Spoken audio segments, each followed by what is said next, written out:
Hi everybody, welcome to 5 Minute Ministries. Today, I'm talking about trouble. We all know what trouble is. We either cause the trouble or we're the victim of trouble. In John chapter 16, Jesus says, "In this world you will have trouble."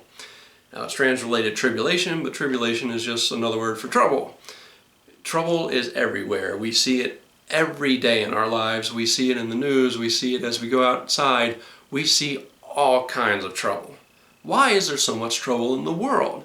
Because there is sin. We either cause the sin or we're the victim of sin. Each one of us has a sin nature, and sin is what we do. We don't have an excuse for it because we choose it. We have free will to choose to sin or not to sin.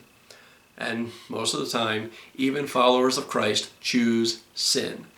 But Jesus made us a promise. He says, "I have overcome the world." For those who trusted Him as Lord and Savior, those who have a personal relationship with Him, have a way out. Now, despite all the trouble that is caused, there's another promise in Romans 8:28. All things work together for good for those who love God and are called according to His purpose. If you love God and you're called according to His purpose, everything that happens to you is working towards something greater that you don't see. God is working it toward your good and for His glory.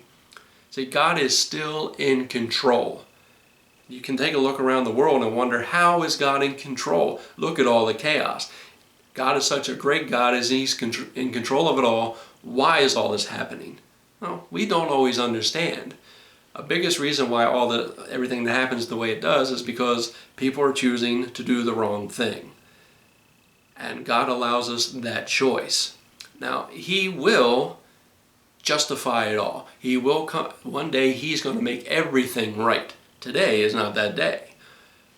But people say, how am I supposed to see what God is doing? Well, we don't see what God is doing. It's like what is called a progressive painting. Now, there was an artist on America's Got Talent where the artist was painting one part of the canvas and then make a couple streaks on another part of the canvas, and then do something here in a canvas, make the circle, and no matter what you saw the artist do, you had no idea what was happening. You just saw a bunch of painted lines, painted shapes, and once you thought you had it figured out, there's another stroke made, and you still don't know.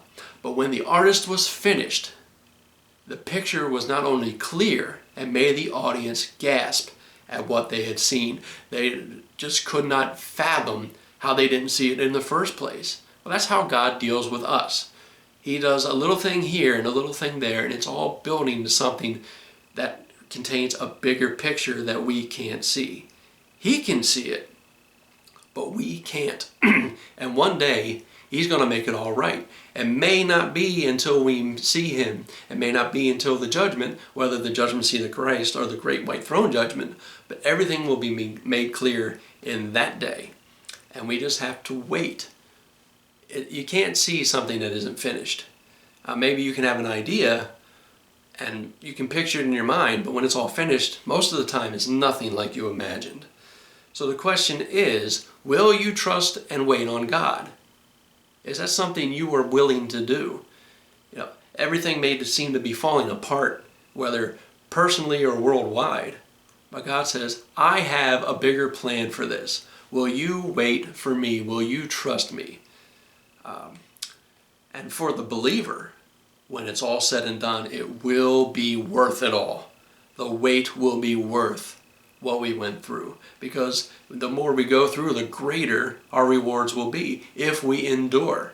If we do not endure and we turn away from God, then we've lost out on what He had planned for us. But if we are patient, if we wait on God and see what He's doing, then it'll be a mind-blowing experience for those who believe. Now, if you do not believe, you may see the great picture, but you will pay the price for rejecting Christ. So whether you see the picture or not, it won't be worth it for you. So if you come to Christ, He will make it all clear in His timing. But we have to wait. There's always a growth process, and no growth comes without a little pain. Ask anybody who's into fitness, into sports, into music, and anything you do, there's going to be pain here and there. And that pain helps us grow. Now, we don't have to like it, and we can ask God, what are you doing? But he's not going to tell us. And even if he did, we wouldn't understand it anyway. If you read the book of Habakkuk, Habakkuk goes through that same thing. He asks God, God, why are you doing this? And God says, if I told you, you wouldn't believe it. And then God tells him. And Habakkuk still doesn't believe it, and he doesn't understand. But he trusts that God knows what he's doing. So we have to also trust that God knows what he's doing, because he does. Well, this has been 5 Minute Ministries, and I'll see you next time.